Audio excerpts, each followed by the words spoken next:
is no such thing as clean Brexit, no deal Brexit. It's a different Brexit and a different deal that would be needed.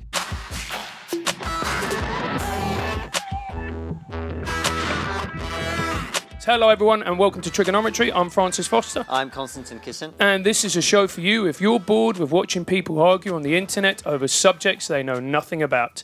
At TRIGGERnometry, we don't pretend to be the experts, we ask the experts. Our brilliant guest this week is an arch Remainer who we're very grateful to have here. Lord Adonis, welcome to TRIGGERnometry. Great to be with you.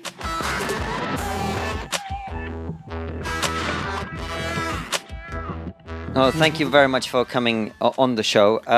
Let's get cracking. We usually ask our guests to tell us a little bit about them, but I think everybody knows who you are and what you stand for. So we are where we are now in this position. We're having an election, or pretty much over the issue of Brexit.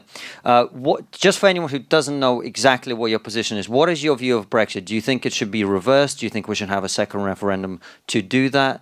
What is your view?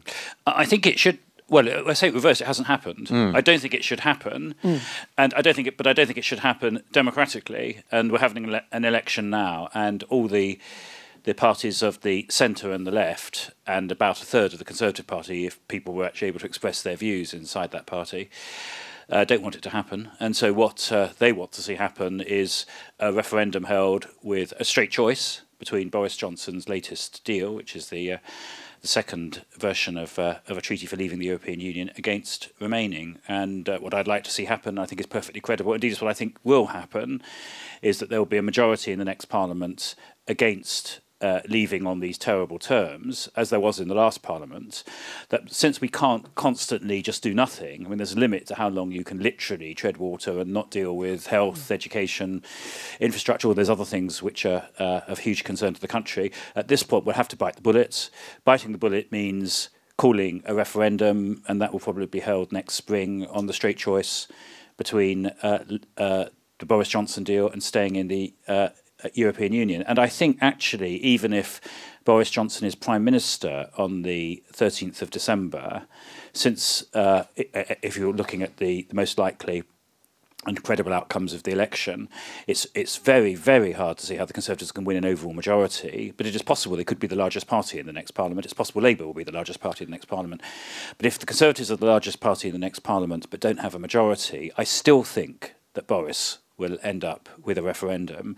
And I know Boris Johnson quite well, because when I was Transport Secretary, I worked with him closely as Mayor of London. I know him well enough to know that he couldn't give a fig about the European Union. I mean, he was in favour of staying before he was in favour of leaving. He was in favour of being in the customs union and the single market before he was in favour of leaving them. He's perfectly capable of holding two completely contradictory views at the same time. If the deal, the only thing he's really concerned about and has been all the way through is becoming and remaining Prime Minister, and if the deal for becoming and remaining Prime Minister in December and January is moving towards a referendum on the EU, then I think that's what he'll do. So it's at the moment it's all very fraught because we're in a closely fought election campaign, and people think that, as they always do, people tend to catastrophise, to think that the worst is going to happen and that therefore the game is over. It's not remotely over at the moment. I would say we're roughly at half-time in this. I mean, this is going to be very reassuring for members of the audience who want to see us move on and all that. But I would say we're at roughly half-time in this great battle over membership of the European Union, and my best judgment at the moment is that we'll still end up staying. One final point about it is one of the constant problems with leaving the European Union is that whether you're in favour or against leaving, and I respect that people hold different views, it's very, very hard to do. It's a hugely complex thing to do. It's taking the egg out of an omelette. It's nearly half a century worth of diplomatic, trade, commercial, legal processes which have gone into our relationship with the European Union. But not only is it very hard to do, which is what the government has found, but it is impossible to do without self-harm, because it goes to the heart of our whole trading, commercial and security relationship with Europe. Any move away, particularly from free trade, which is inevitable if we leave the European Union, is inevitably going to involve harm. And the reason why at every stage there's been a vote in the House of Commons on it is that when MPs true to their Burkean principle of being representatives and not just delegates, when they're actually faced with the job of having to vote this thing through, which they know, because they are reasonably well informed and they can read the words on the page and see what it means, is going to harm their constituents, there's always so far been a decisive majority against it. And my view is that that will be the same in the next Parliament as the last one. Before we go any further, can I just credit you with an excellent use of the word fig? It was absolutely superb. You realised it was early in the morning, you didn't drop the F-bomb, so congratulations on that. Secondly, before we go any further, why are you so opposed to leaving the EU? Because the thing, it rapidly gets very contentious. You know, Ramona, you know, racist, all these terms are bandied about.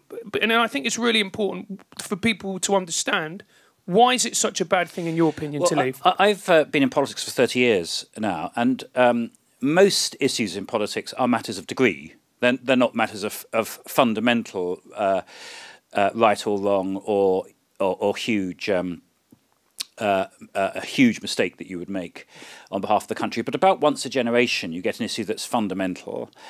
Now, most fundamental issues in human affairs you can recover from. You know, you can fight a war and you can still recover from the war.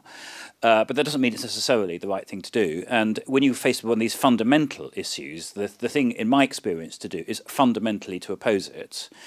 And as I look back over the last 150 years, I would say this is up there with the 3 or 4 biggest mistakes that we could have made as a country. The 2 others, just to set them in the right kind of context, the 2 biggest mistakes we made as a country in the century and a half before this were not granting self-government to Ireland in the late 19th century, which was a catastrophic mistake, which we're still recovering from today, and which in our generation, and indeed in the lives of many of those who are here today, was terrorism on the streets of London. I live by Regent's Park. Every day I pass the bandstand when I go on my walk first thing in the morning in Regent's Park, which has a plaque to the 12 Royal Green Jackets who were killed when a bomb exploded in the middle of the afternoon concert on a Saturday afternoon. By the IRA, that is a direct consequence of us not getting policy on Ireland right in the 19th century. And we had an opportunity under Gladstone to create a self-governing Ireland within the United Kingdom. And if we'd done it then, we wouldn't have had all these terrible consequences which blighted so much of the 20th century. We got that wrong. The other big mistake we got wrong, catastrophic mistake, was going into the First World War, which everybody thought would be one of those short wars that would be over by Christmas, and ended up as a massive conflagration, which then caused the Second World War, and what was essentially a civil war in Europe for 30 years. Now, so let me just pause you there, because you talk about the fundamental issues. But Francis and I both voted Remain on the referendum. But isn't the fundamental issue here democracy? You know, I grew up in Russia, in the Soviet Union, where we didn't have it. And when I see a vote that went through, I didn't vote to leave, but most people did. Isn't the fundamental issue here respecting the wishes of the people, even if, as you say, and I may take or I may not, some people think that it will be damaging to their constituents. But have we not had a parliament that actually doesn't represent the wishes of the people? Well, the people can't betray the people. That is a fundamental principle of democracy. And democracy is not about one vote at one moment and then no votes ever again. That is, generally speaking, how but I'm not saying I'm opposed to the second vote. What I'm saying is we need to implement the results of the first one. No, but that is the answer to your point. The answer to your point is this whole business of Brexit is itself a process. When we had the referendum 3.5 years ago, people couldn't know what Brexit would mean, not because they were stupid or because they were ill-informed, but because there was no proposal on the table. The only proposal for Brexit on the table 3.5 years ago was 4 words on the ballot paper: leave the European Union. There was no plan behind it. There was no agreement even amongst the people in favour of Brexit as to what it should mean. Some thought it would mean it was compatible with staying in the single market and the customs union, including the Prime Minister at the moment, who said so in the referendum campaign. Other people said that we should leave. Some people said that we would maintain freedom of movement, which is fundamental to the whole concept of the European Union, whether people can travel freely across borders or not. Other people said that we couldn't. As that has come to be worked through, and as it has remained deeply controversial within our democracy, the right thing to do was, as I still believe we will, to hold a further referendum. Shouldn't the questions on that then be, given that we voted to leave, either we leave on the withdrawal agreement that Boris Johnson's negotiated, or we leave with no deal, and those should be the two options? Well, obviously not, because the majority of people, according to opinion surveys, and the majority of MPs are actually in favour of staying in the European Union. But we had the first referendum already. But again, we couldn't judge staying in the European Union against a specific deal, whereas this time we can, and the right thing to do. I mean, why would you want to constrain the options you're putting to people when there's, by far, the most popular option out there is one that's absolutely credible, which is staying in the European Union.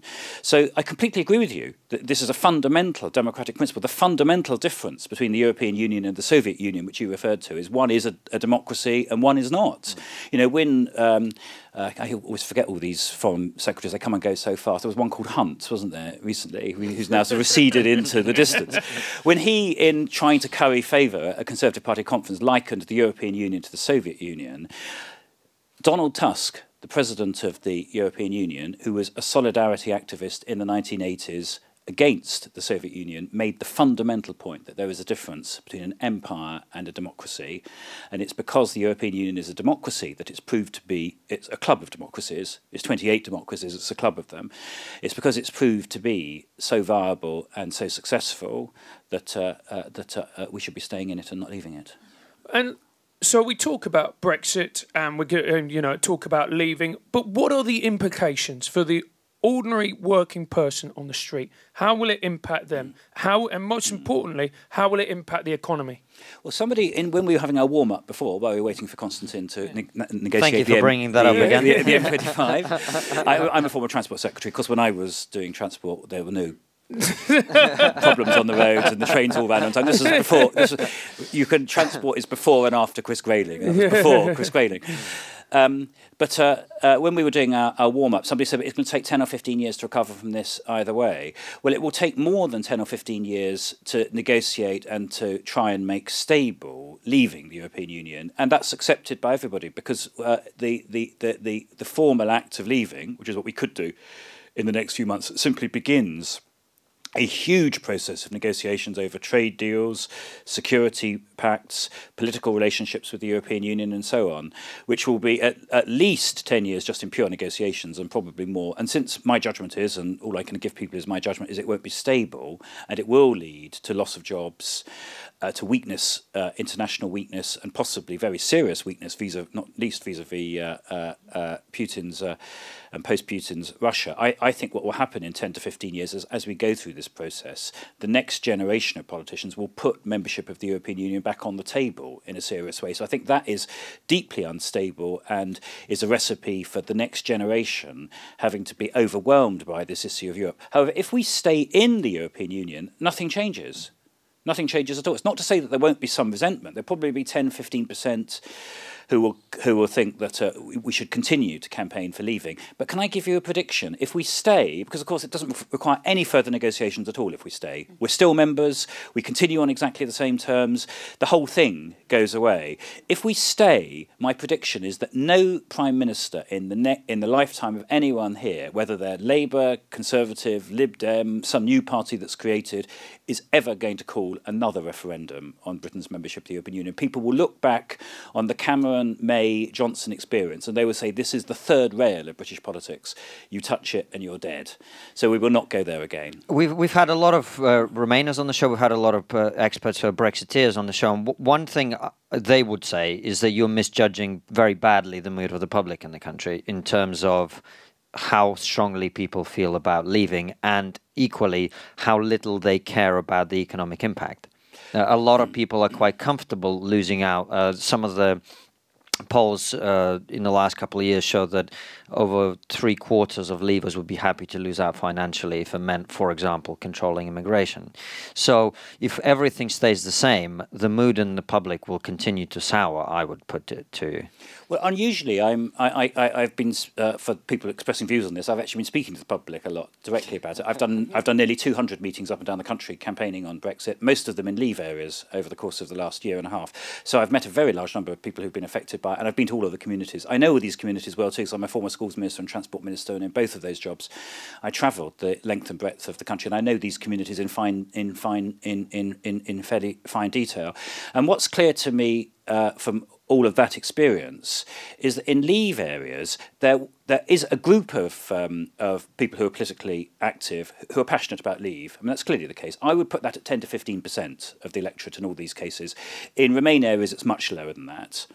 However, the reason why there was a vote of 52%, which in those communities was in some cases 55, 60, 65%, wasn't to do with leaving the European Union. It was to do with misgovernment at home, the combination of austerity, no proper plan for jobs and community renewal in these areas, deep poverty, and a deep sense of alienation from their own government, which is predominantly an issue to do with London, Westminster, and the quality of representation within the UK, not to do with the European Union. So where I agree with you is that if the deal is stay and do nothing, we will go round and round in circles on this issue, and it could well come up again in the form of Brexit.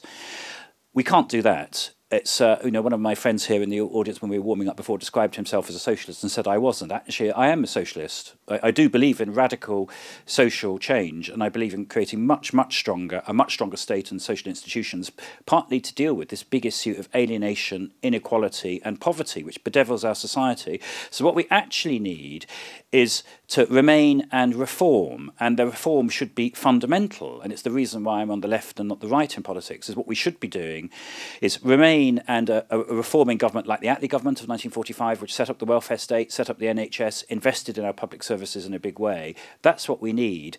And what led to Brexit was this really toxic combination of Brexit plus austerity, with the government calling the referendum 3.5 years ago being a Conservative government with Cameron Osborne that was actually itself the agents of austerity, which particularly in areas that voted Leave, which tended to be the poorer parts of the country, these became the same thing in people's mind, the European Union and austerity. What we've got to do is to break that connection, and that's partly a campaigning issue, making it clear that you don't have to have EU and austerity, but it's also a question of policy. What we need to do is to remain and at the same time dramatic reform, to invest in our public services, end austerity, to take power much closer to people, because England is one of the most centrally governed large nations in the world, which particularly in areas more distant from London is deeply resented. It's different in Scotland, Wales and Northern Ireland, where they have devolved assemblies. Very tellingly, in the case of Scotland and Northern Ireland, they voted heavily against Brexit. So it needs a big new policy offer, and that's what's also at stake in this general election. And we're going to touch on no deal for a second, because I think, and I consider myself politically aware, but there's a lot of people, you know, they're going about their day and, you know, they're trying to make it through the week. They've got families and they hear terms like no deal or, you know, a Norway agreement, all the rest of it. What is a no deal Brexit, and how will that impact on the lives of ordinary people? Well, it's a fraud, the use of the word no deal. Because what does no deal mean? It means no treaty of any kind. I mean, it must mean no. The word no means none. No agreement with the European Union at all. Now, there's virtually no one who says they support no deal that actually supports that. You know, when we debate, as I have done for hundreds of hours now in Parliament, the different options on Brexit, most of those on the right of the Conservative Party, the Ian Duncan Smiths and all that lot, plus the Brexit people, don't actually support no deal at all. Because if there's no deal at all, planes don't fly, the ports don't operate, nobody will be able to leave and come into the country, because all of those arrangements are governed by deals. They're governed by treaty. What they're talking about actually isn't no deal, it's a different deal. It's a deal that's much more limited, that doesn't involve a customs arrangements over the transition of goods which are tariff-free, and things, or arrangements for international driving licenses, a whole lot of things it might not cover, but it must cover a whole set of quite important and complex issues, like the operation of the ports, the international aviation system, which is governed by treaties which we're part of because we're part of the European Union. All of those things will be necessary, and those Boris Johnson, Michael Gove, all these people who are actually negotiating Brexit, when they talk about no deal, they still accept that we're going to need a deal covering all those things. So there is no such thing as clean Brexit, no deal Brexit. It's a different Brexit and a different deal that would be needed. And what that is what we will get into debating if there happens to be an overall Conservative majority. But I guess France's question is, if we were to have that kind of deal, what would be the impact? Why is it so bad? Why is it so scary? What's the problem with that kind of deal? Well, nobody knows what that deal is because no one's set it out at the moment. I mean, we're peering into, as you know, as the good book says, peering into a glass darkly. We don't know because no one has set it out. The reason they won't set it out is because it is almost all of the elements would be very bad. So, for example, if they don't involve a trade deal, one of my friends in the audience said before that we had enough of this, we should walk away and start negotiating afterwards. If there is no trade deal, you are immediately facing tariffs on British goods going to our largest markets, in the European Union, and vice versa, at between 10 and 150% overnight. That happens overnight.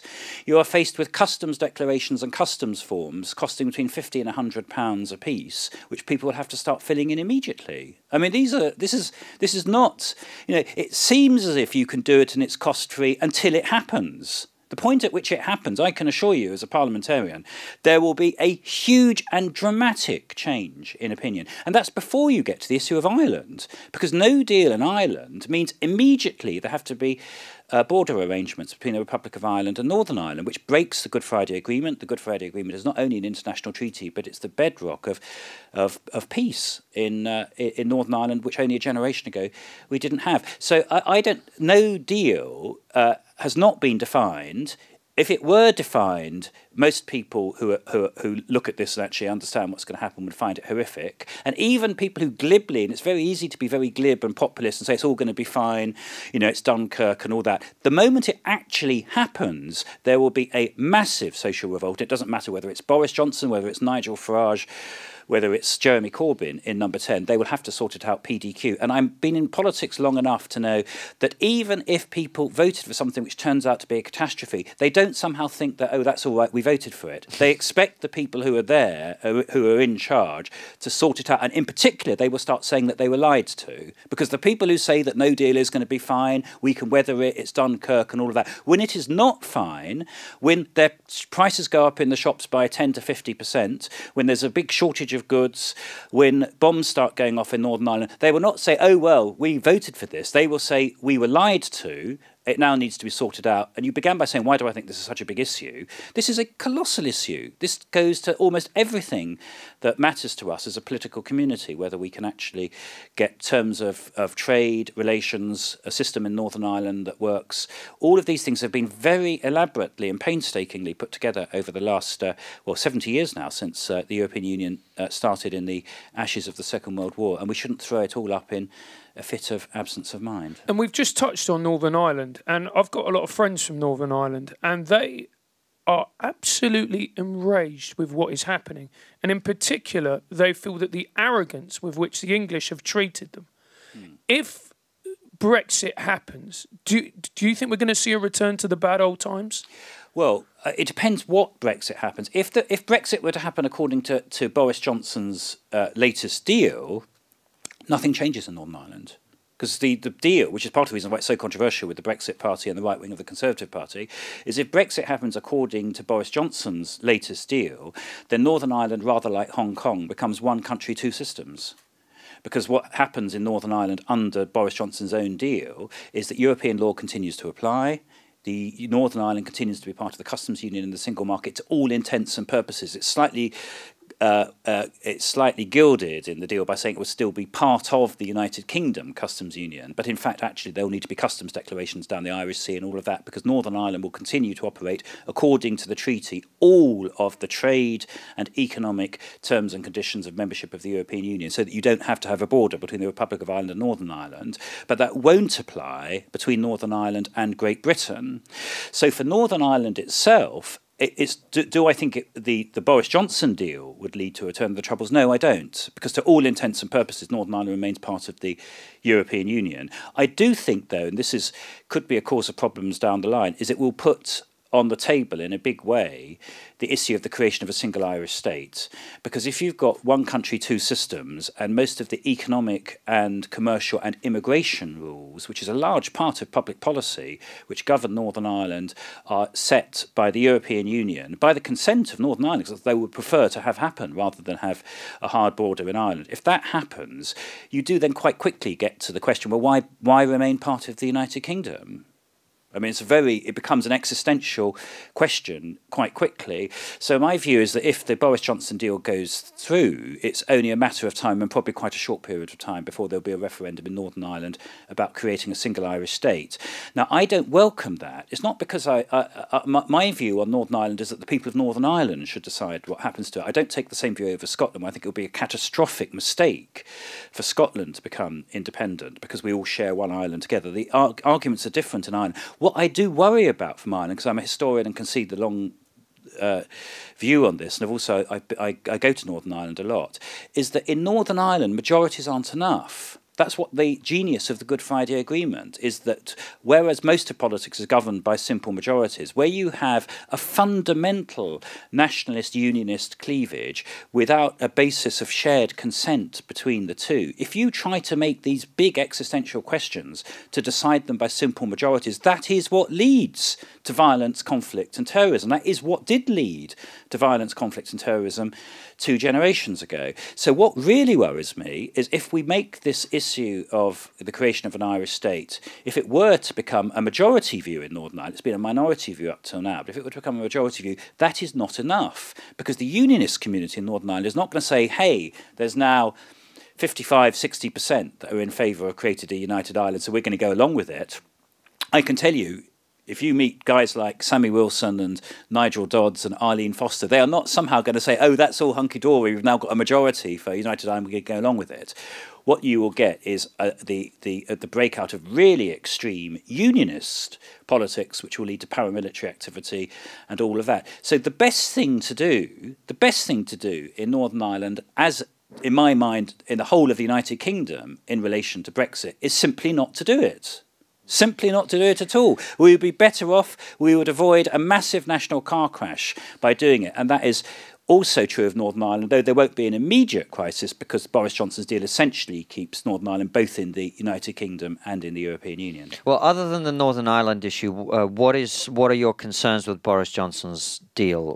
Why won't you accept that as the democratic will of the people implemented through a compromise in that way? Well, if it was the democratic will of the people and we had a referendum, of course I would accept it. But why is it that my strong advice to people in this election and in a referendum would be not to do it, is that not only is it worse than the status quo, because it removes us from our main trading bloc, our security is all based on very close and intimate relations with... But that is what European people voted for, to be removed from that trading bloc. Hold on, we're going round in circles. I'm saying it should be after an election and another referendum. So if they vote for it then, I would accept it. But why is it my advice is that they shouldn't do it, is that it would both be worse, and it's also a leap into the unknown, in that a crucial thing to understand about the Boris Johnson deal is that it doesn't actually have any deal beyond the end of what's called an implementation period, which is at the end of next year. At the end of 2020. The only deal in relation to our whole commercial, trade, economic and security policy vis-à-vis the European Union, the only deal in this 500-page document, the only deal is to agree a transition, which is till the end of next year, it can be extended by 2 further years, during which we will negotiate the actual deal. I mean, just think about that for a moment. Is it sensible, just as a matter of general precaution, not leaping into the unknown till you know where you're going, is it sensible to give up all of the, whether you'll leave or remain, to give up all of the known benefits of Remain, the known benefits of being in the European Union, for an intermediate status where you have no idea what's going to happen afterwards? Surely the right thing to do, which is, by the way, what we were also promised in the referendum 3.5 years ago, is not to take this huge, decisive step of leaving the European Union until you know what your long-term relationship with the European Union is going to be. Now, we talked a lot a moment ago about Northern Ireland. The reason why this document is 500 pages, which is a legal treaty, about 400 pages of that are to do with Ireland. Because in the case of Ireland, because of the Good Friday Agreement, it wasn't the European Union, and indeed, to be fair, the British government didn't think it was sensible or indeed even safe to agree to an arrangement in respect of Ireland that expired at the end of next year. because they thought that was too dangerous. That is the reason why we had the backstop, and now we've got the permanent set of relations. What's essentially happened is that there have been two negotiations. One is a long-term agreement about the status of Northern Ireland, which is that to all intents and purposes Northern Ireland will remain in the European Union, but only a very short-term deal in respect of Great Britain, which expires at the end of next year, or maybe is renewable for another 2 years after that, during which period all of the long-term relationship will be negotiated. Now, the right thing to do, if you were buying a house on this basis or doing any other personal deal, you absolutely would not agree to giving up, moving house and going into temporary accommodation until you could see where you were going to be moving thereafter. And that is at the root of the arguments against Boris Johnson's deal. And Lord Adonis, you describe yourself as a socialist, and we've got socialists in. All credit to you. You've done a wonderful job in Venezuela. Well done. Great stuff. Well, he supports them, so yeah, he does. Okay, so I think that's called guilt by association, isn't it? I mean, on that basis, General Pinochet and Boris Johnson are all part of the same political family as well. It doesn't quite work like that, does it? No, nice to see Francis pissing everyone off for a change. Well, that was a joke, but no, he's never denounced the Venezuelan government. But anyway, we're moving on. That's not the point. The point is that a lot of you described yourself as socialists. We've got socialists in the room. There are lots of people on the left of the Labour Party who said that you can't be truly socialist unless you support Brexit, because true socialism will never happen under the European Union. Do you ascribe to that notion? There aren't lots. There are very few. Most of the left of the Labour Party are in favour of staying in the European Union. This organisation called Momentum, which is the one that was set up in the wake of Jeremy Corbyn's victory and all of that, the great majority of Momentum activists, indeed a lot of them come to my meetings, these meetings I was talking about earlier, are in favour of staying in the European Union, and a lot of them passionately in favour of staying. The former chief executive of Momentum is an ardent pro-European campaigner. Indeed, I know her very well. She has an Italian husband. She's got relations across the European Union. She's a sort of classic product, as am I. My dad is Cypriot. I came a generation ago. I can assure you, all of these communities which are very strong in London, but of course are present across the United Kingdom, are passionately against. My community, the Cypriot community, will literally be divided by Brexit. I'll have a whole load of relations who won't be able to come in and out of the country until we know what the long-term deal is and whether it involves visas and all of that. So the situation is as it is on the left, is of overwhelming opposition to Brexit. There is a small group who have this view that you can't do some forms of nationalisation inside the European Union. Actually, because I'm pragmatic, there's no evidence that that's true. Most of our European partners have larger nationalised sectors than we have because they didn't go through a Thatcherite period. France, transport's my particular area. France, Germany, Italy, Spain, the Netherlands, Belgium, all these countries still have state railway companies. Most of their railways are still run by state companies. Indeed, the irony is a lot of those state companies have been bidding for contracts to run railways here in order to extract some of the profit from the way that we privatised our railways under the Tories 20 years ago. So being pragmatic, and most of them, by the way, have state-owned water and electricity companies as well, which we don't have at the moment. And they do all of that within the European Union. So whilst it is true that there is a requirement to put contracts out to tender and things of that kind, which actually I support, because I think you should always see what choices are available, across most of Europe they have much larger nationalised sectors than we have. In the utilities, which is the main area of debate inside this general election, in the utilities they mostly on the continent have state-run, not privately run enterprises. That's absolutely compatible with membership of the European Union. And that's the reason why most people on the left don't have a problem with EU membership.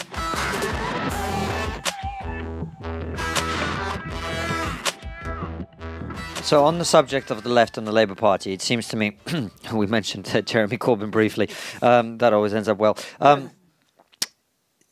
I voted for the Labour Party at the last election. And it was the first election, I believe, in recent times when more working class people voted for the Conservative Party than did for the Labour Party. There is a lot of resentment among working class people about the Labour Party becoming the party of the kind of metropolitan, university-educated elite. Jeremy Corbyn shall we be charitable, say he's been unclear about his position on Brexit. What do you make of the Labour Party and Brexit in the current time? Well, all political parties are social coalitions, and that's right, because the aim of politics in a democracy is to bring people together and to try and create consensus, not to divide them. So I'm proud of the fact that there's a strong middle-class component in the Labour Party, and of course a strong trade union and working-class component. What the job of the party is, the Labour Party is supposed to be the people's party, is to bring people together. Do I think we have strong enough social support? Clearly not. I mean, somebody said before that we defied the polls in the last election.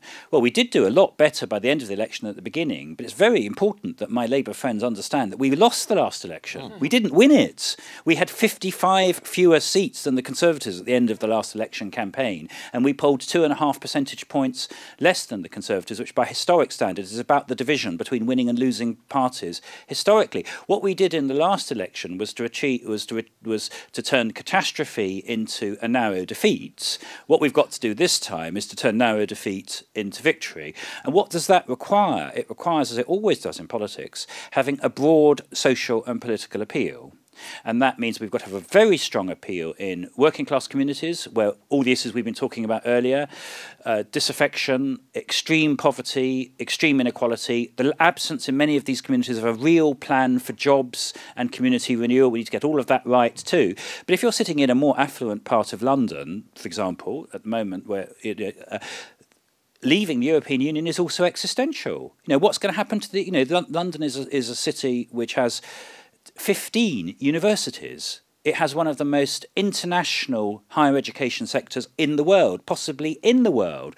All of that is in jeopardy. All of it is in jeopardy with Brexit. So we need to be able to bring together all of these different parts of the community and to speak to them all. And it's perfectly compatible. It is absolutely compatible to be able to say in Middlesbrough, we need a really big plan for jobs, investment and dealing with poverty in Middlesbrough, whilst at the same time saying in parts of London, we don't want Brexit because we don't want to be having visas required for people to travel between Britain and the continent. These aren't incompatible policies. We need to be very strong in saying all of them and building a broad social coalition. And I believe it's possible for us to do that. But my point is, Jeremy Corbyn hasn't done that. He hasn't done that. I know a lot of working class people who feel utterly alienated by his position on many issues and his lack of clarity on the issue of Brexit. I know many metropolitan liberal types who are deeply alienated, who voted Labour entire life, because the position on Brexit has been so muddled, so unclear, and a lot of people feel that it's actually dishonest. He's tried to play both sides and he's got none.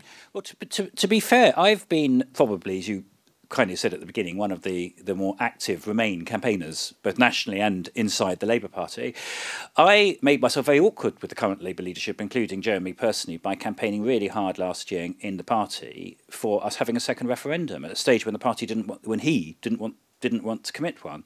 And at the party conference last year, that was the big issue, was whether we would commit to holding a second referendum with the Remain option. That is now party policy. That is at the heart of our manifesto for this election. Now, I don't myself believe in thought police politics. I don't believe that it is incompatible to be a member of the Labour Party and to be a Brexit. I think it's perfectly possible, we discussed it earlier, to be Labour and to be in favour of Brexit. I certainly don't think we should have some kind of doctrinaire test that to be a member of the Labour Party you have to be a Remainer. What I do think is right, what I've been campaigning for, is that we should give the country the choice, which also means giving Labour Party activists the ability to campaign for people to have the choice. And Jeremy has committed to that. So what I was seeking to do all of last year, which is that we should be committed to a second referendum with a Remain option, and on the back of that we should have a big reform plan for the country. That is the party's manifesto in this election. I am certainly not going to be out there saying, and therefore every Labour Party member must sign in blood that they are a Remainer. That's not my kind of politics at all. And so you're saying that it's about essentially Labour winning hearts and minds. My question to you would be, how is Labour, in particular Jeremy Corbyn, going to be able to do that when he can't even unite his own party? Where we see people defecting. Well, actually, that's simply not true. Look, the fact is, because sometimes because of the way our rather Tory media reports things, and the BBC, which has been doing a great job, you would think that there was riot and rebellion inside the Labour Party. Large numbers of Labour MPs have been deselected and that. Do you know how many Labour members of Parliament have actually been deselected for this election? Well, I think Francis was referring to people leaving. Hold on, I'll come to them in a moment. Hold on. The answer is none. None. Not a single Labour Member of Parliament has been deselected. Do you know how many Conservatives have been deselected as they've imposed their extreme Brexit option on? Well, it was 21, of whom 10 have now been readmitted, but it's significantly more.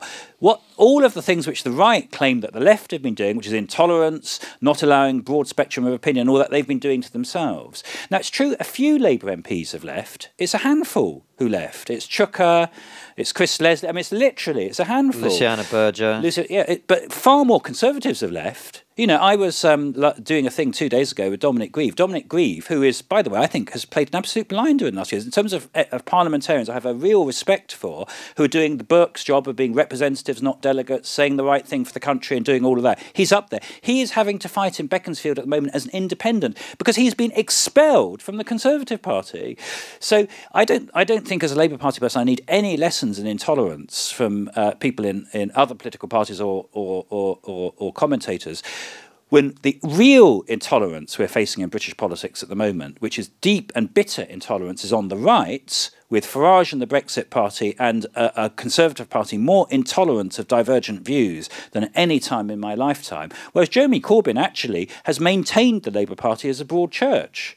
He himself, of course, has a very clear view of where he is personally, but he has not been, you know, I don't mind describing myself as historically a Blairite. I think that the Blair government is one of the best things that's happened to this country, particularly when you look at what's happened since. I mean, let's bring back Tony Blair. I mean, let's have a lot more of that rather than what we've had since. You're really misjudging the mood of the country there, believe you me. And I'm happy to have that argument. But look, the Blairites inside the Labour Party are overwhelmingly still inside the Labour Party. Yeah. And I have no hesitation in saying that what we want is a broad church Labour Party. I'm content with Jeremy Corbyn's leadership in this election, provided he operates a broad church policy. And as we've discussed on Europe, which has been the most contentious issue inside the party, he's in fact, compared to how the last three leaders of the Conservative Party have played it, he has been God's gift to broad-mindedness, tolerance and pluralism in politics. Yeah, well, I'm giving as good as I get.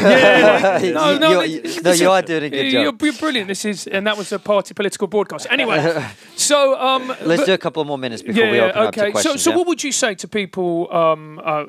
So off the top of my head, people like Philip Collins, who you will know well, used to write speeches, Blair's main speechwriter, comedian Matt Ford.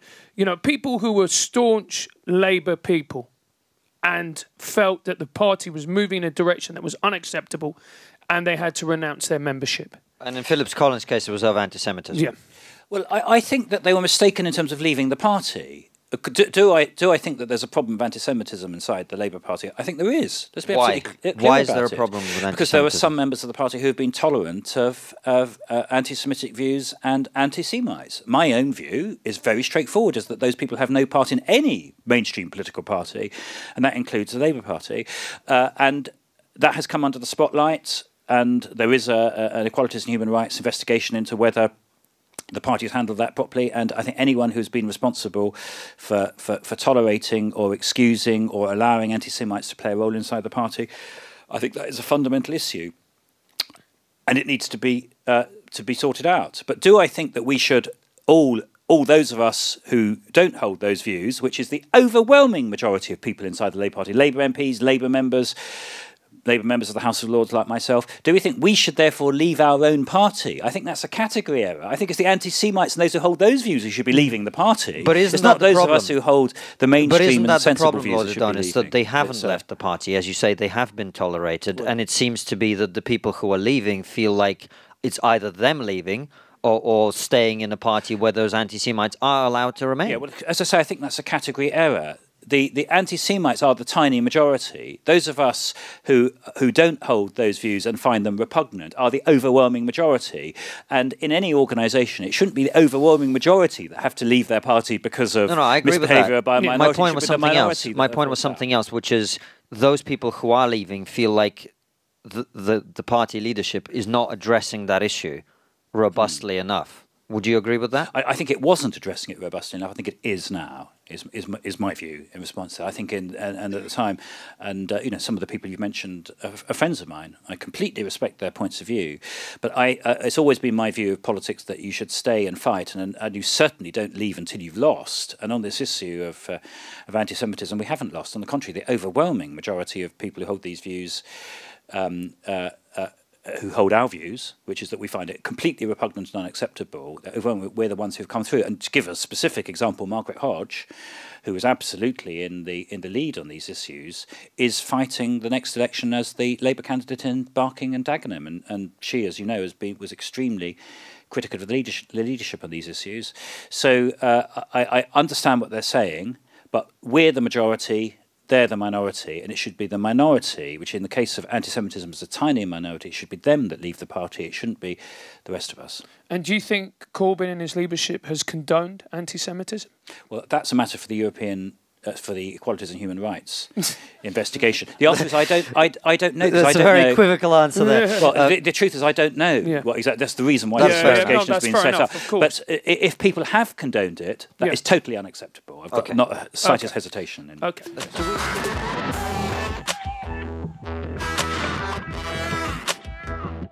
Before we crack on with questions, can we just thank Lord Adonis for giving us his time and coming out? Whether we agree with everything or not. So, gentlemen there, please. Thank you.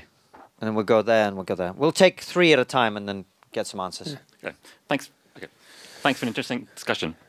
About a second referendum, I agree with Lord Adonis that if a clear majority of the public now wants to remain, it would be kind of crazy to fly in the face of that.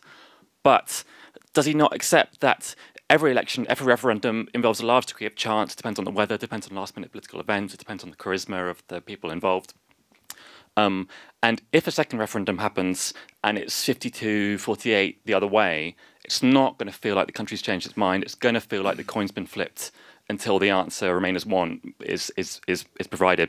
So would he be prepared to require a 2/3 supermajority for a second referendum if the first one's going to be overturned? And that would close the door to further referendums. No is the answer to that, because we have to make a decision. And so, though I would hope I'd much rather it was a bigger majority than that. The fact of the matter is we've got to decide. And if we start putting artificial rules in like that, what happens if we get into the zombie situation where there's a majority but it doesn't meet the super majority? What do you then do? Do you go and adopt the minority position because you haven't got the majority position? So, though as it happens, I would have supported a larger majority for the first referendum before you started this process, we have now got to decide.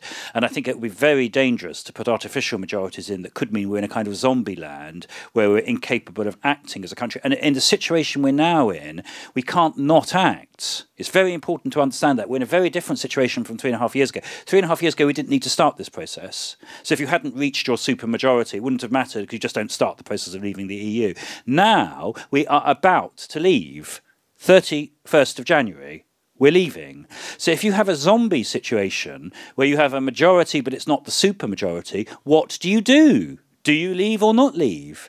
So though I would have agreed with you for the beginning of the process, not to start the process without it, we are in a desperate crisis situation at the moment. We've got to decide as a country, and I would not put any impediments in the way of being able to decide, and unfortunately a supermajority could be just such an impediment at the moment. I do agree with you. Of course, there are lots of chance factors in elections. The third referendum. The crucial thing to understand about our system is that what we've got, which is part of the reason we're in this situation at the moment, is we have what is basically a parliamentary democracy, which is now, over the course of the last 50 years, we've grafted certain elements of direct democracy onto it.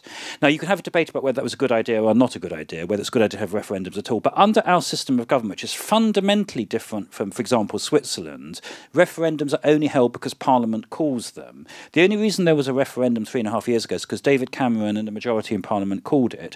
We don't have the initiative, which they have in Switzerland, which enables the people themselves to call referendums, which is the reason why they have 5 to 10 referendums a year. Now, one thing I am pretty sure of is that after this second referendum, there is not going to be a third referendum in any hurry because you won't get a parliamentary majority and a prime minister is prepared to call it.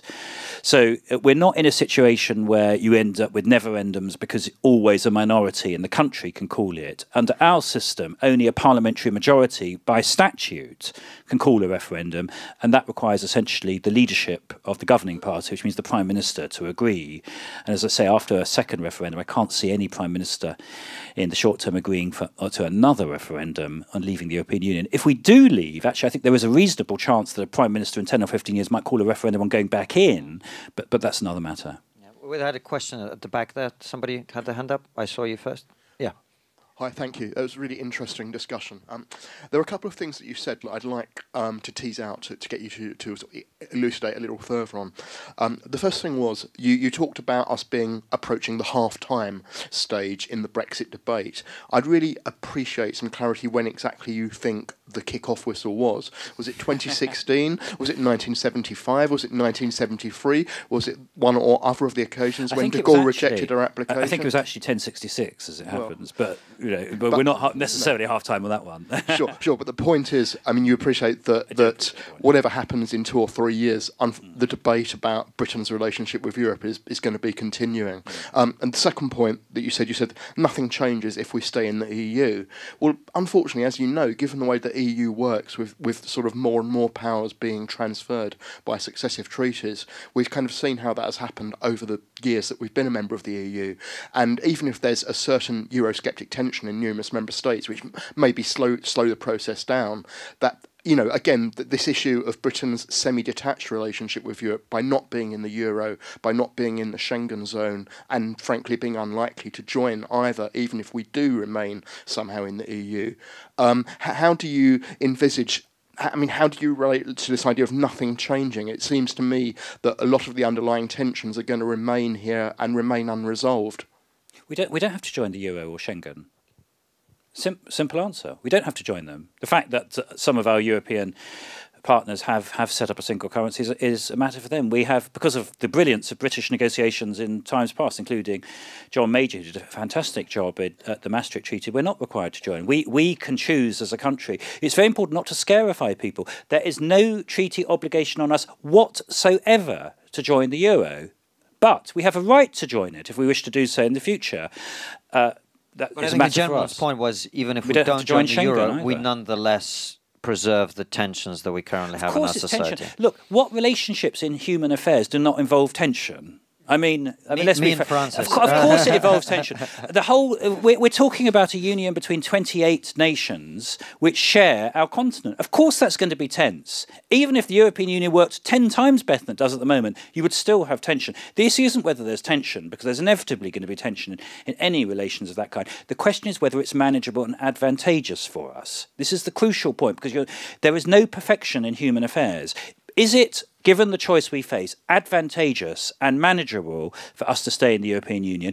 Definitely. It's definitely advantageous. It's definitely manageable. And do not scarify people with phantoms which may or may not emerge. It may be that at some point in the future we face another big issue in our relation with the European Union about a further act of integration. It may not. We have faced them in the past, and we've managed to negotiate our way through perfectly satisfactorily. It's perfectly satisfactory for there to be a block of members of the European Union that have a single currency and for us not to. That is not a reason why we need to give up free trade, which is essentially the big benefit that we have inside the European Union at the moment. I'm not saying there won't be tension, but I do say that that tension is manageable. And I certainly think it's advantageous for us to stay rather than to leave. There was a gentleman in the front row who was next. Can I just say, every Battle of Ideas session I've been to, someone has complained about a lack of female voices. So if you're a woman, please put your hand up so we don't look sexist. All right, so we'll go to you, madam, at some point. Gentleman down here in the front row, please, guys. Hi, yeah, thanks for a great discussion. Andrew, you and I are not going to persuade each other on Brexit, but in the spirit of agreement on this Sunday morning, I'd just like to mention that I'm a big fan of HS2. Good, and you were one of the... There were many fewer of them than there are supporters of the European Union, I can assure you. Another non-controversial subject. So basically my question is, when do you think it will actually happen? I know that, you know, and how do you persuade the rest of the country to get behind HS2? Oh, I'd love to do a whole thinking session on that. The answer is it's happening at the moment. If you go only a mile away from here to Euston, the whole of the Euston area at the moment is one massive building site because HS2 is being constructed at the moment. It's the same in the centre of Birmingham. So the issue isn't whether HS2 happens. The legislation has passed, the money has been allocated, it is being built between London and Birmingham. The actual issue, though Boris is trying to elide it because he's trying to appeal to people who are for and against, in the way that Boris always does. He tries to appeal to both sides by pretending he doesn't have a view on either side. Well, you can't carry on doing that forever. The issue actually on HS2 isn't whether it's built from London to Birmingham, it's whether you're going to stop it in Birmingham. Now, it would be ludicrous to build a high-speed railway line which goes halfway up the country. You know, it obviously needs to go between the three largest metropolitan centres of the country, which is its whole purpose, which is London, Birmingham and Manchester. The fourth largest is Leeds, which is the reason why it should have a branch going across there. My own view is that the dynamic is such that it will be built that way because it will seem to the public to be so ludicrous to have a high-speed line with high capacity, very fast journey times and all that, which stops in the Midlands. So I think it will happen. What's at stake really is whether we have an integrated plan, which we're very bad at doing in our infrastructure, an integrated plan in one go to do London, Birmingham, Manchester, Leeds, or whether in classic British fashion, we half build it, we get to Birmingham, we have a 20-year pause while we have a massive national row about it, and then we build it up to Manchester and Leeds. I think that that would be a mistake. And that's what I've been saying very firmly, personally, actually, because I have a relationship with him, to Boris, is that it's absolutely, you could have taken a decision before not to do HS2, I think that would have been a mistake. But to half build it and to leave people stranded in Birmingham on these high-speed trains is the height of folly. I think we can all agree that being stranded in Birmingham would be a dreadful thing. Well, I love. It's a dreadful thing if you want to go to Manchester. If you want to go to Birmingham, it's fine. Gentlemen here. Then we'll go to you, madam. Then to you, madam, and then to you, sir. So, leaving aside whether or not leaving or remaining is a good or bad thing, one of the so-called advantages that the Leave campaign had is that they were able to paint a vision of how Britain could be better, whereas the Remain campaign kind of stuck with this status quo narrative and how bad it would be if we left. Yeah. But the fact is that the status quo is not going to stay the same. It never has stayed the same. And the European Union's got issues around tax policy, around the stability of the euro, an army, foreign policy, etc. All of these things that it wants to integrate and improve upon. And obviously, we can all see the trend that where the EU wants to be is as a grand superstate. So why haven't the Remain campaign embraced that and promoted the advantages and how great that would be and how we could be a global player? Because that is a perfectly respectable position to have. But the reason why so many people don't feel enthused is because instead it's adopted this position of, oh, how terrible it's going to be for the economy if we leave. So why not embrace that vision as a superstate Europe? Because I don't agree with your premise. That's the reason why it's not correct. I make the argument for the European Union in the way that Churchill made it in 1945, as a kind of, and the words kind of are crucial, a kind of United States of Europe. It's a kind of federation. And I believe in that. I believe in peace, prosperity, very close partnership, including shared institutions between the nations of Europe. And actually, in the economic sphere, those are highly integrated. We have the world's most integrated and effective and largest free trade and single market zone. Indeed, in history, no other group of 28 countries has managed to have not just tariff-free, but essentially regulation-free trade in the way we have. Now, I don't like the term superstate because it's intended to be pejorative.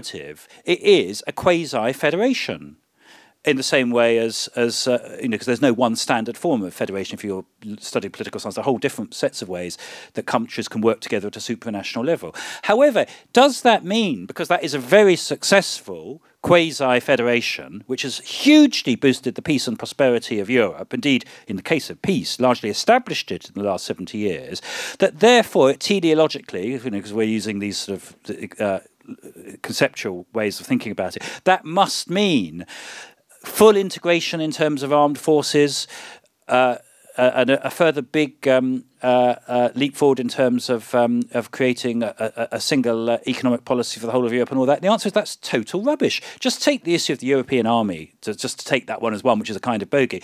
There are only two seriously functioning armies in Europe. That's Britain and France. We're the only countries that spend enough on defence and have a sufficiently large armed forces to be able to mobilise significant forces.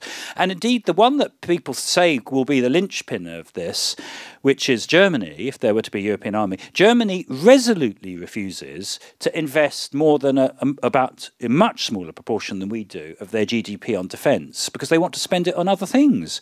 Now, I know Germany quite well. I can assure you that Chancellor Merkel and her likely successors are not going to be leaping to double German defence spending. They actually are quite happy piggybacking on France, Britain and the United States to maintain their defence. So it's very important not to sort of believe all this stuff that comes out of Nigel Farage and all of this, that because the current European Union has certain elements of a federation about it, we're therefore going to be having all of these bogeymen. It's not true. As it happens, on the concept of a European army, on the concept of it, I don't myself have a problem with it. We have a NATO army essentially at the moment. That's what everything we do at the moment in terms of our defence is based on NATO.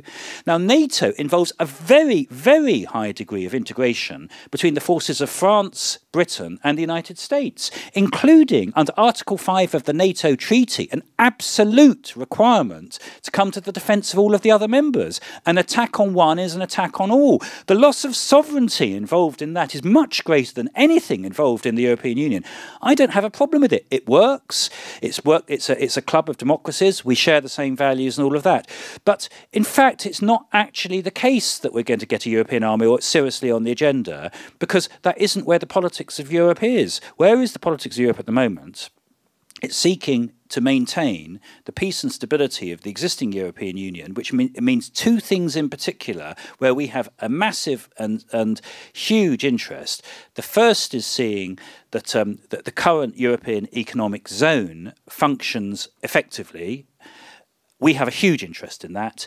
And the second, to be blunt, is seeing that an out-of-control semi-fascist Russia, which is on our borders and is a real and present danger to us. It's already invaded one European country, the Ukraine. It could easily invade others, that we keep them at bay. Now, the European Union, together with NATO, have been doing a good job of that over recent years. We need to sustain that. We shouldn't be scarifying ourselves by a whole lot of phantoms of things which are simply not going to happen, but which could lead us to making big mistakes about withdrawing from existing areas of integration and cooperation which are working very effectively. As someone who works with a Russian, I couldn't agree more.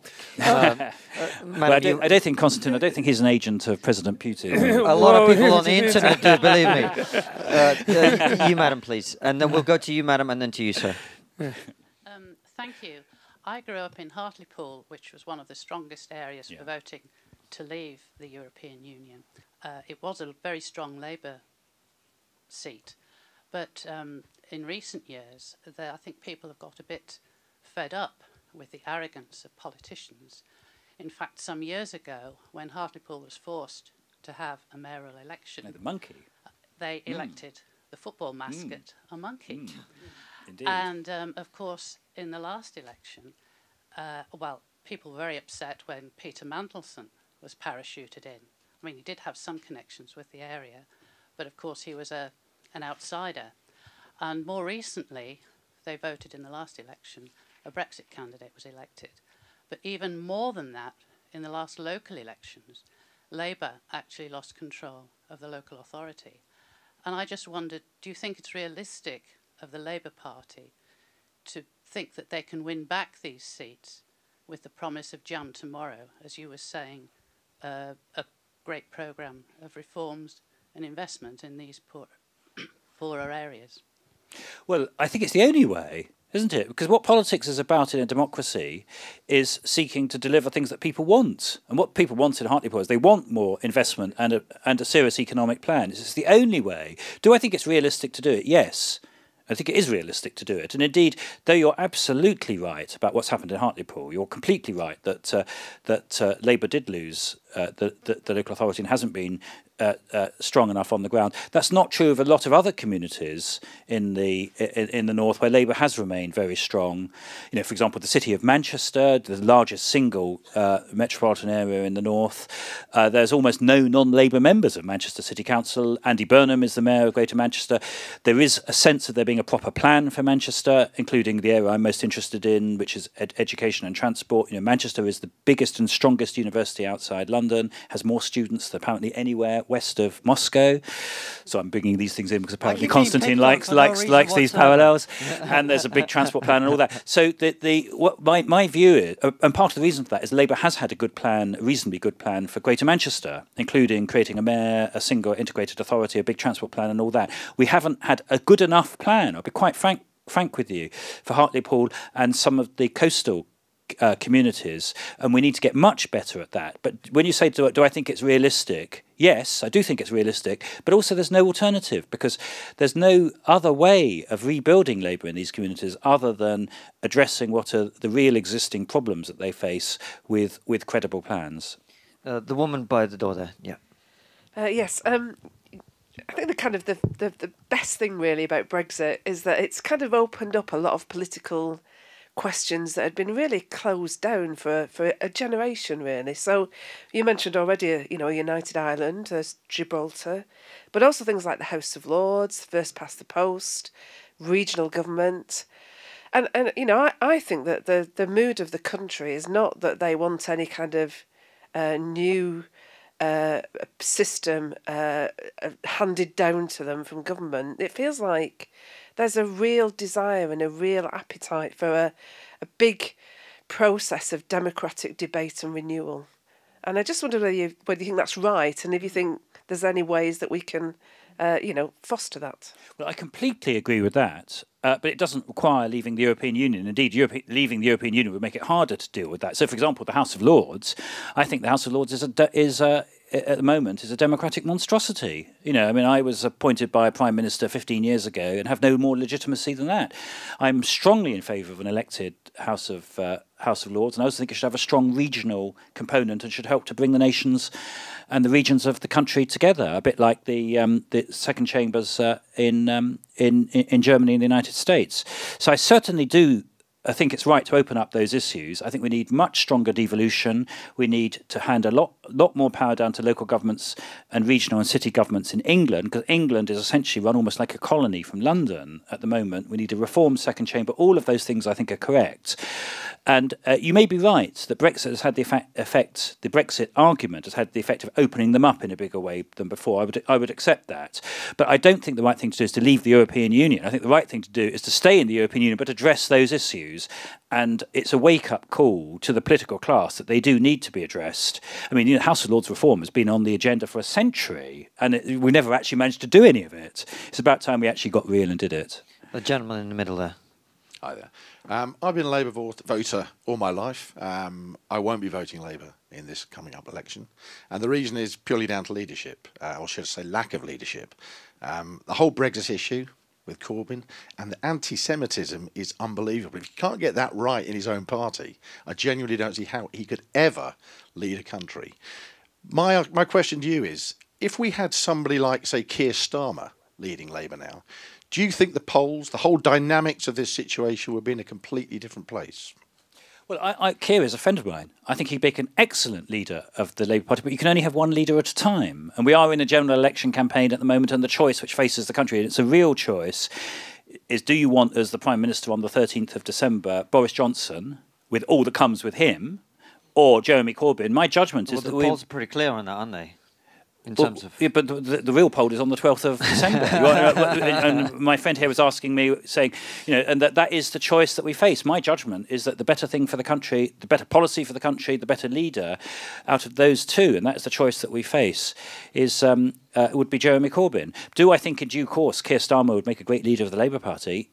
I completely agree, he would. But this is the biggest open goal that we've ever seen for Labour. Well, the one thing you can't do when you're in any situation is to say, I wish we weren't here because we'd done five things differently in the past. Do you know, I wish we'd done 5 things differently in the past, but we are where we are. The choice facing the country now in an election which is now underway, that is the choice. And we all have to make judgments on that basis. That is the choice which the country faces, and given both the people involved and the policies which underlie those people too, I think that the right government for the country on the 13th of December would be a Labour-led government, not a Tory-led government, and this issue of Brexit is absolutely central to that. Do we have anybody else? Yes. So I know if we could pass it down to the man in the hat, Jared. Great.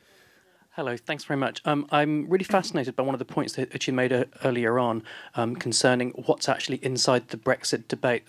I took on organising London Intellectual Dark Web Group because I wanted to meet people who were across the aisle from me. I found over this 10 years since I got a smartphone in 2009 that I abandoned my habit of reading lots of different newspapers. And what I find with talking with people across the aisle is that the idea of Brexit has become superordinate. And the discussion on any other issues to do with housing, transport and all the other issues really faded into the background. And a few months ago I started asking people, would they rather we left the Brexiteers, would they rather we leave the European Union, or would we rather have the time and effort spent in dealing with housing or transport or all the other issues? And I've really been astonished at their, not that they haven't thought about it, but that they're astonished that there could be an alternative to take up our political time outside of Brexit. Why is it that you think that the Brexit issue has become so superordinate, taking up everything, that all of these other issues that actually inform it, such as austerity, have been sort of largely abandoned in the background? Because in the real existing situation, it is. I like the word which I haven't used before, but we need another word for this Sunday morning thing. Superordinate. I've never used that word, but I like it. Yeah. I take superordinate to mean overwhelming. Yeah. Well, the reason why people are treating it as an overwhelming issue is because it is an overwhelming issue. You know, the European Union Withdrawal Act, which is one of nine pieces of legislation which are needed to prepare the way for leaving the European Union. That's before we get to these trade deals and everything else coming down the line. That was debated in the House of Commons and the House of Lords for 300 hours, which is longer than any piece of legislation has been debated in the history of Parliament. So when you say that the issue is superordinate and people treat it as if it's superordinate, the reason they treat it as if it's superordinate is because it is superordinate. How much time has Parliament spent debating housing policy in the last 3 years? Well, we had a debate in the House of Lords on housing 2 weeks ago. The debate lasted 2 hours. Those are the relative ratios of the time Parliament is spending. Until Parliament itself, which is our political class and our political institutions, themselves can find a way of moving on, we are going to be overwhelmed. And unfortunately, it also has the effect, which I think has been deeply damaging to our politics, but which you were sort of hinting at in your remarks, which is that every other issue is seen through the prism of Brexit. Now, let me say, I think that is a complete mistake. It's part of the reason why I'm so much against Brexit. The way of dealing with the housing crisis is, hey presto, to deal with the housing crisis. It's to start building council houses again in a big way. It's to start getting into the business of regulating the private rented sector. It's to give people a fairer deal. It's to end the two-child policy, which is monstrous inside universal credit. That means a lot of people can't even afford decent quality housing at all. That's the way you deal with it. It's not by somehow doing Brexit, because then it's going to, I don't know what, the chain of argument which then goes on is then we're going to give a wake-up call to the political classes, what my friend said a few moments ago, and all that hinting it's going to do. It won't. What it will do is Brexit will lead to more Brexit, because, as I said, once you've got your first instalment of Brexit, you've then got your 10 years of trade negotiation, so you'll get even less housing policy. So what I am trying to do with lots of other people in politics at the moment is to stop this paradigm, so we're using all these words today, this paradigm which comes to see all the issues facing the country in the context of whether we do or don't leave the European Union. What we should do is to not do that and instead address directly all of these other issues. And my view is if we'd done that first time round, because this was the fundamental mistake made by Cameron, because it was Cameron himself who put this right at the centre of politics, if instead we'd put housing, the NHS, education, inequality, apprenticeships, all of those issues which fundamentally affect the whole future of the country, if we'd put those at the centre of politics, we wouldn't be having this debate about the superordinate issue of Brexit in the first place. Okay, we can take one more question from the gentleman over there with his hand up. Yes, sir. This is my friend. This is my friend, the socialist. Yes, indeed. Who's intent on thinking that I'm in a fundamentally different tribe from him. Well, I think you've been great today, I might say.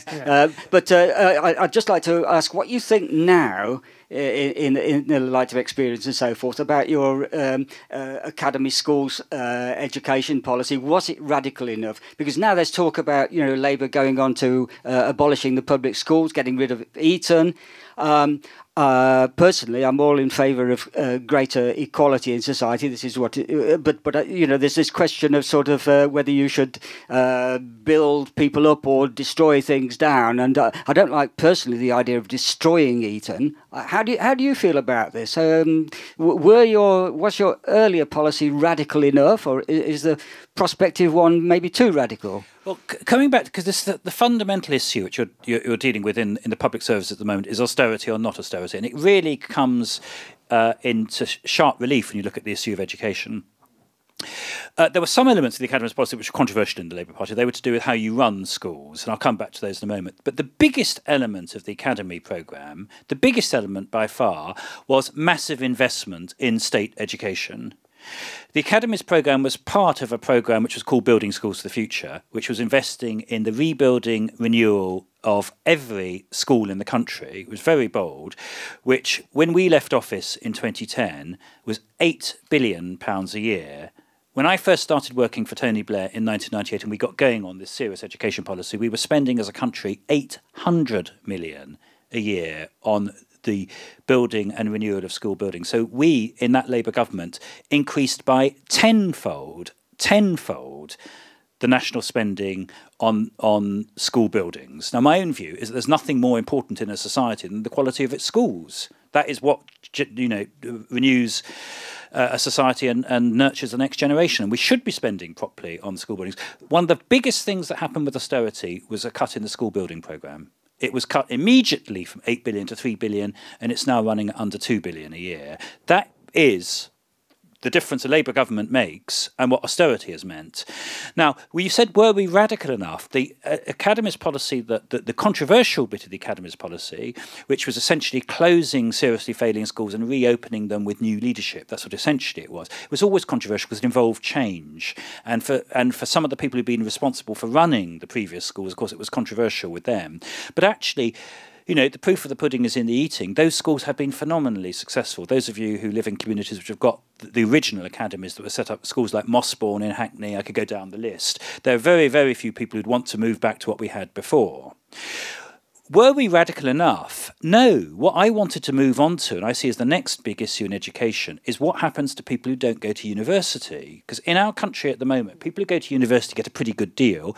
There are controversies there about tuition fees and all that, but nonetheless, we have first-rate universities. People do well. They have high earning power. We have a terrible apprenticeship system in this country. We don't have a proper system of training and career development for the 60% of 18-year-olds, 60% who don't go to university. And the thing I was desperate to move on to in 2010 was to try and create, and wait for it, because with some of my people who don't like Europe, you won't like this, but I'm going to say it anyway, to create in Britain an apprenticeship system like the Germans.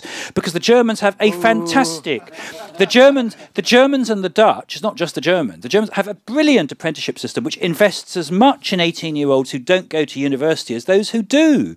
That's the next big and bold and new frontier I wanted. And I still think we need to be doing it. And just to wrap up on these remarks, if we weren't doing Brexit, and I could get back to the things I really love, which is partly transport, I'm a bit of a train nerd, I'm afraid, but also education, those are the things I'd be doing.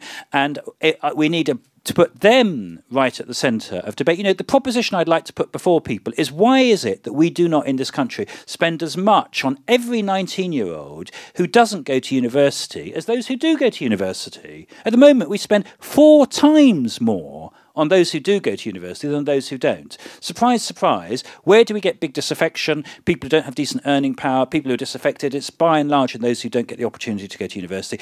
That's what we should be sorting out as a country, not this absolutely terrible, off the edge of a cliff Brexit business, which is making it even harder for us to deal with housing, build HS2. By the way, the no deal preparations alone would have built half of my HS2 line. Alone. You know, all of these contracts with ferry companies that don't have ferries and all of that.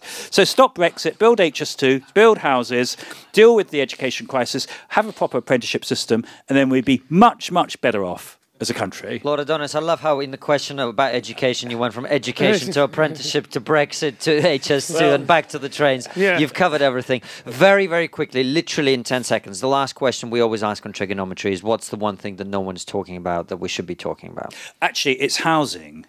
At the moment, we have a housing crisis greater than at any time in the last 50 years. We have people living, millions of people in this country, our fellow citizens living in slum conditions at the moment. That is an absolute scandal at the heart of our society. And if there's one thing we sort out in the next 10 years, it should be that.